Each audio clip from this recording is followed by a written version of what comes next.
Hi guys and welcome to another video on this channel. Today it's my team career mode season 2 round 10 around Spa, and hopefully we can score some points.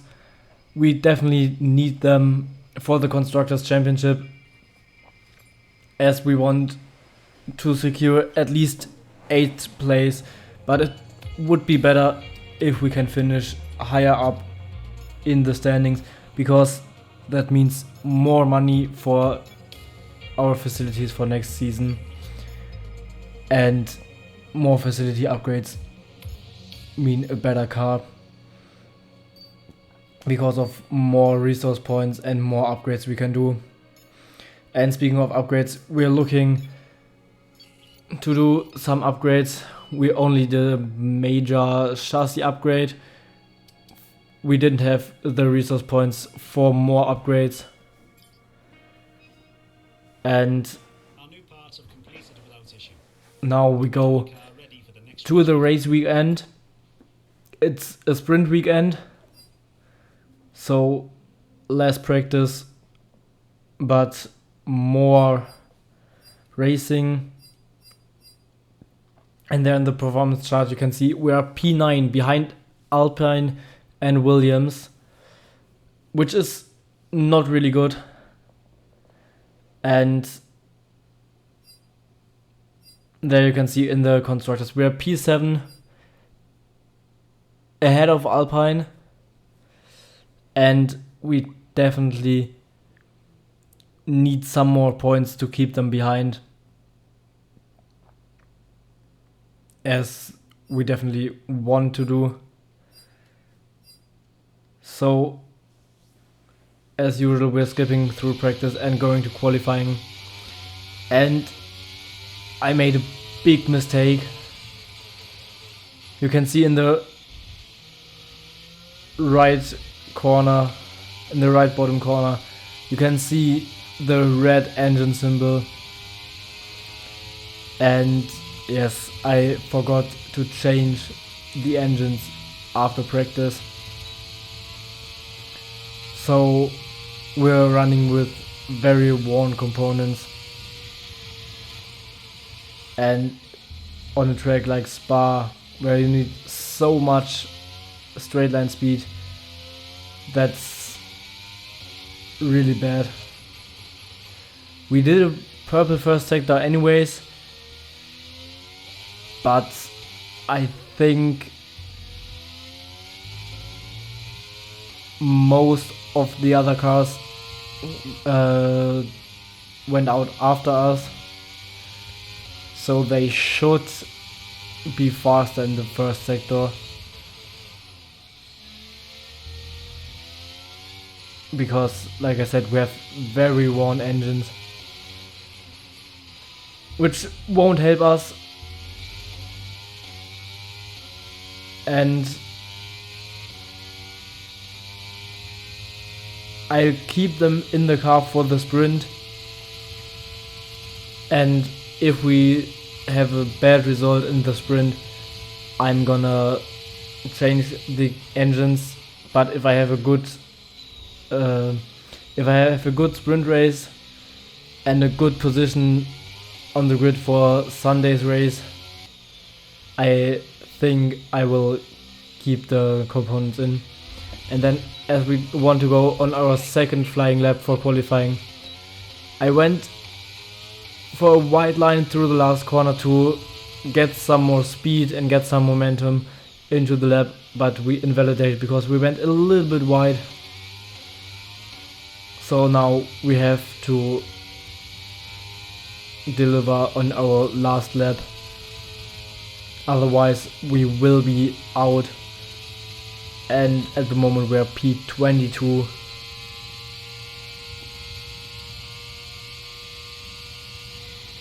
So we are definitely under pressure. We have a purple first sector again, and this time everyone else went through the first sector as well. So we have decent straight line speed, even though we we have one component. I think maybe we are running lower wings than everybody else.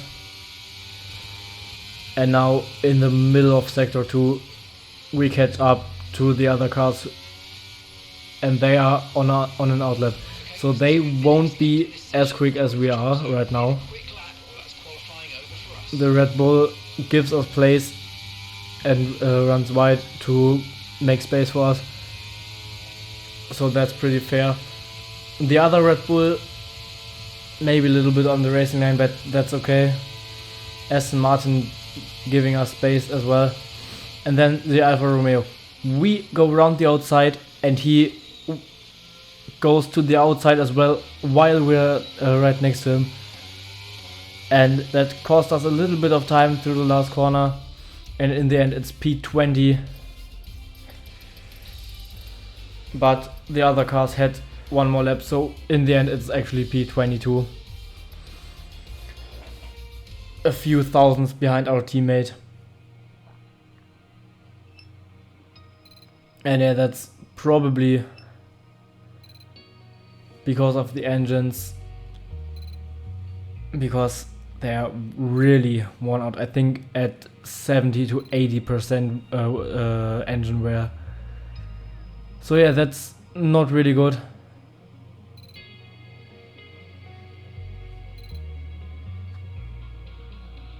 But that's what we will have to work with. For the sprint at least, maybe also for the race. But I will decide that depending on the sprint result. So it's all about speed in today's sprint. Not very many laps and no chance to get ahead on strategy. Who here today has the raw skill to take them to the top?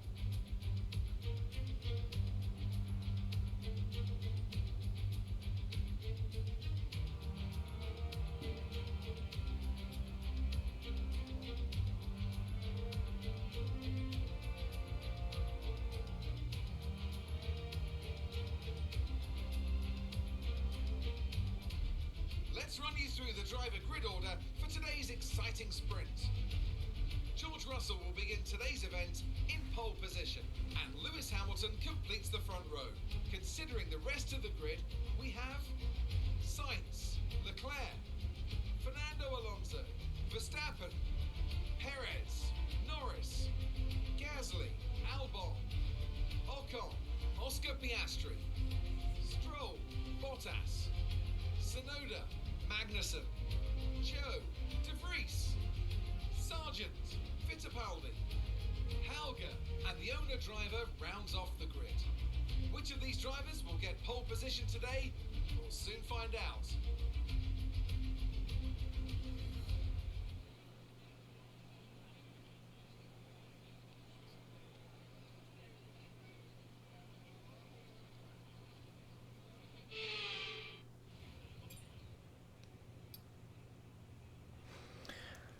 And as you can see there, it will rain at the middle to the end of the race. And there I made a big mistake. I accidentally activated the alternate strategy on hards. I wanted to start on softs, but I accidentally put hards on, which won't help us for the race. And now, as the lights go out, we get a good getaway. We go to the left to go around the outside of Fittipaldi. He closes the door. I didn't want to go on the grass, and then I went to the inside and overtook 4 cars. And after turn 1, we're in P18 already, so that's a pretty good start for us. And now we need to make up some more places and get a good starting position for tomorrow's race. I don't think we will make up 10 places to gain points, but we will see. And then through Blanchimont, I lifted a little bit because I knew I was faster than Magnussen, but it wasn't enough and I hit his rear. I thought I lifted enough, but he was slower than I expected.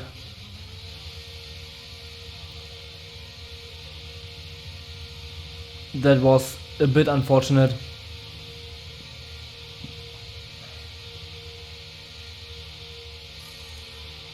And now we have to go and box for new tires.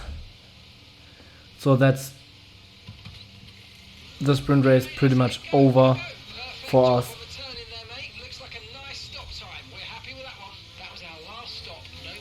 But maybe if we're lucky, when the rain starts, I thought maybe the other ones would box, and if we don't, we could catch up to them. But in the end, nobody boxed and we lost 20 seconds to the cars ahead. And yeah, in the end, with a big gap, we finished last. So I definitely will change the engines for the race, because we will start last anyways. And I can change the engines and have more power from the same position. Spa is unashamedly a throwback, and all the better for it.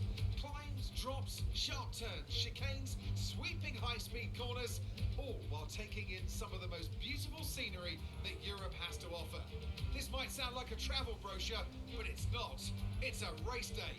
Welcome along to Spa-Francorchamps for the Belgian Grand Prix. Spa-Francorchamps then, a historic 19-corner circuit with a lap distance of 4.35 miles. There's over 100 meters of elevation change here, and with long stretches of the lap spent flat out, a good top speed will be vital for success. Before we begin, let's take a quick look at the grid lineup for today's race. George Russell will begin today's event in pole position, and the smooth operator Carlos Sainz completes the front row. As we continue through the rest of the grid today, we have Fernando Alonso, Perez, Leclerc, Verstappen, Hamilton, Norris, Albon, Gasly, Oscar Piastri, Ocon, Joe, Tsunoda, Bottas, Fittipaldi, De Vries, Stroll, Helga, Magnussen, Sargent, and the owner-driver rounds off the grid. Now it's almost time for lights out, so let's go down to the track. Anthony Davidson joins me once again in the commentary box, and it's fantastic to have you with us here, but I'm curious, as a man with experience out on the track, how do you stop those pre-race nerves from becoming overwhelming when you're lining up on the grid? Well, I imagine they'll be starting to feel the adrenaline as they anticipate the rundown into turn one, a bit like preparing to go into battle. The unknown situation will bring nerves, but that's a good thing. It'll keep them focused on the moment and on their surroundings as we build towards the start of the Grand Prix.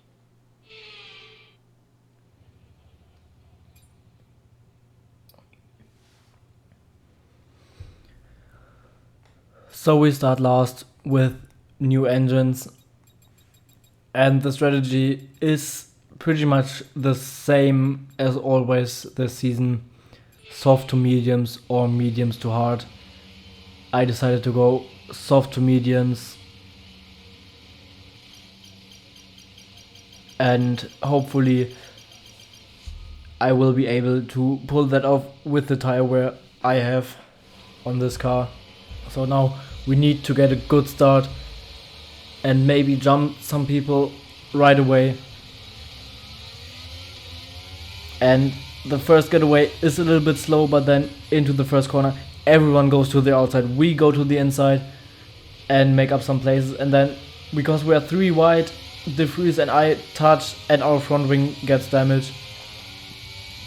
We're side by side into a route, but we come out ahead of De Vries, and now we're gonna chase after Stroll and try to get him as fast as possible. And it's also only 8 places to get to the points, so maybe we can even get there, but we will see. first up on the list to overtake is Stroll now. And we're definitely gonna try to do it as fast as possible. And there we go wide through Pouin a little bit, but not too bad, not even a track limit warning. But then we go really deep into turn 12 because I left the ERS on by accident, and that pushed us wide and De Vries re-overtook us.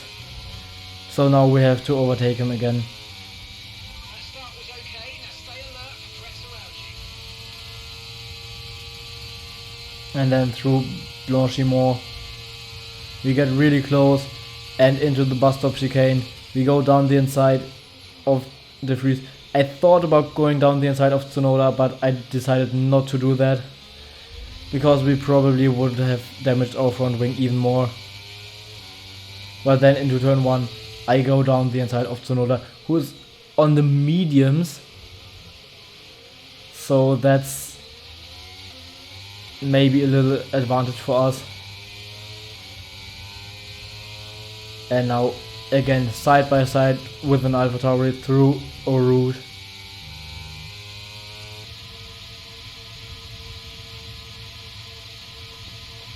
And then on to the next lap. We go down the inside of Stroll into turn 5 and we overtake him. Good job. Nice overtake. But then into the hairpin we go wide and Stroll went down our inside. I didn't see that and moved to the inside and we hit each other. And then on the next straight a little bit more damage because we touched again. I went wide through Pouin again. Again, no track limit warning. But we stayed ahead of Stroll. So we're in P16 now. And then we went a little bit wide out of turn 7. Stroll went down our inside and into the hairpin we go wide again. So now Stroll is ahead of us again. And we need to overtake him again. Pitting this lap.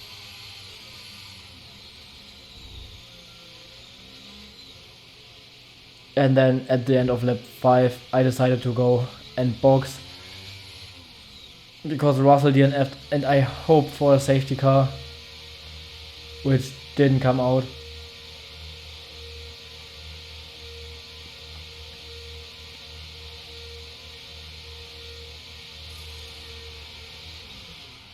So now we did a stop, which was maybe not that perfect. Perfect job. And then just 2 laps later, out of the hairpin, we spin the car around and damage our front wing again. Brand new race strategy on your MFD if you want to go and check it out. And as well that doesn't really help us. So now we need to make another stop.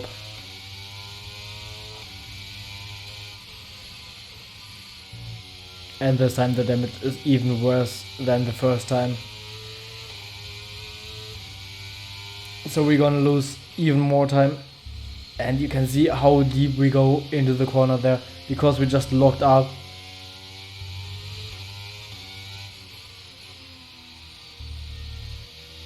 And now we're gonna lose so much more time.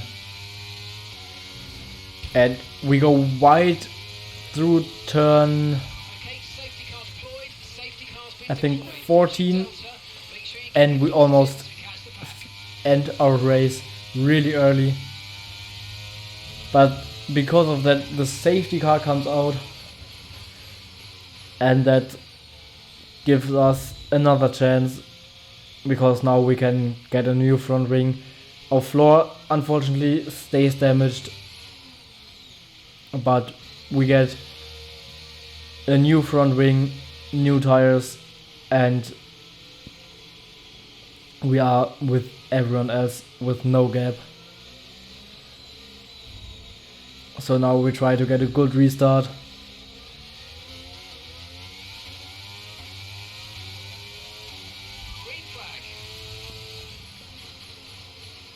And we go round the outside of the freeze into turn 1.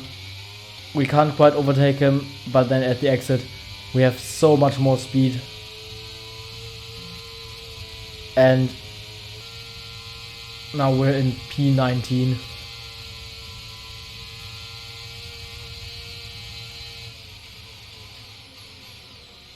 And then on to lap 11. I tried to go around the outside of Sargent in the first part of the chicane, but that didn't really work. So I tried again into turn 1. Didn't work either. But then at the exit of turn 1 I get a good run and side by side through a route. A little bit of contact made, but we get ahead without a crash. Just minimal contact.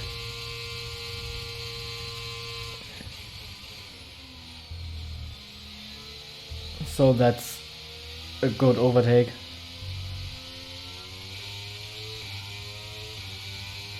And now we're right behind our teammate.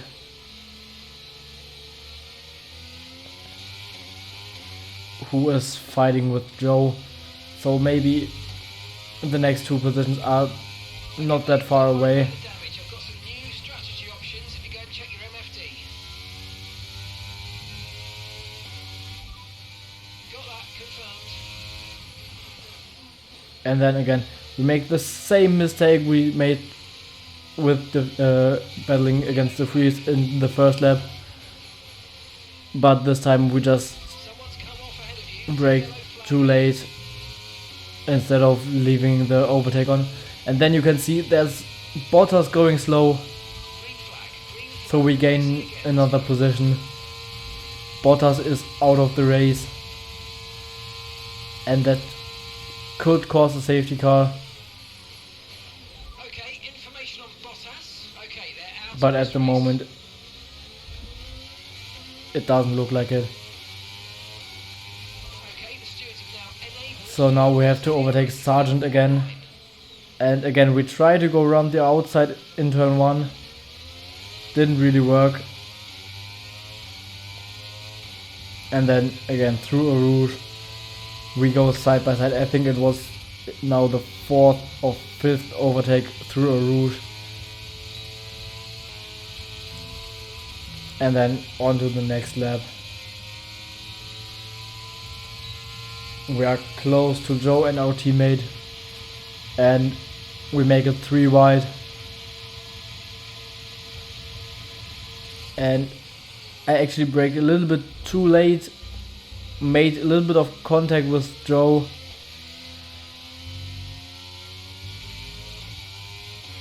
But I got ahead of both of them. And then onto lap 17 we go into the last chicane, and out of nowhere, no DNF, no spin, nothing, Data in the pits. Everyone's okay. red flag. Okay, there's been an incident on track. So now we're gonna have 3 more laps of racing, Think very carefully about our strategy for the rest of this race. and hopefully we can get Track. Let's make the best of this restart. further ahead. We're P15 now. With the restart now we maybe even can get some points. Bad getaway at first, but then same thing again into turn 1. Everyone goes to the outside. We actually get a penalty for because it was our 3rd track limits warning, I'm afraid you've been given a time penalty for that last incident. so that won't help us to get some points, and we get the next warning instantly. And then into lap 21, turn 1, we go down the inside of Piastri. We are P12 now. We need to pull a gap to as many people as we can. We need the 3-second gap. But we have only 2 laps to go, so it's gonna be really hard to get a gap. And now we go down the inside of Ocon into turn 5. we overtake Ocon, and now we're in P11. If we gain one more place, we are in the point, at least on the road. I don't think we will have the chance to pull 3 seconds to P11 if we even overtake Fittipaldi there. But we have now 1.5 laps to go to get as much gap as possible to the cars behind.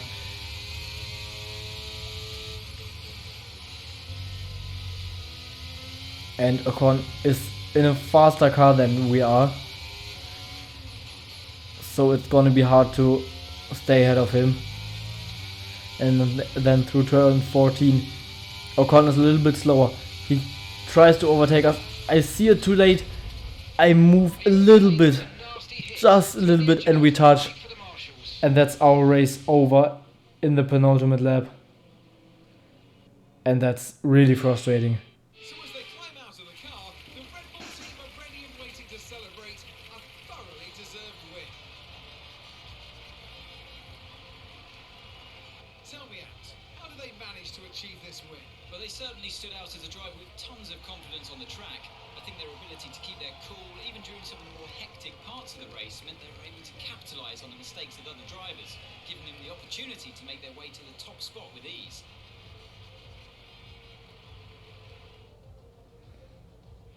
Here come today's winners. The team at Red Bull have done a phenomenal job recently, and it's clear to see that they've put in the work, and they should be so proud of the victory they've secured here.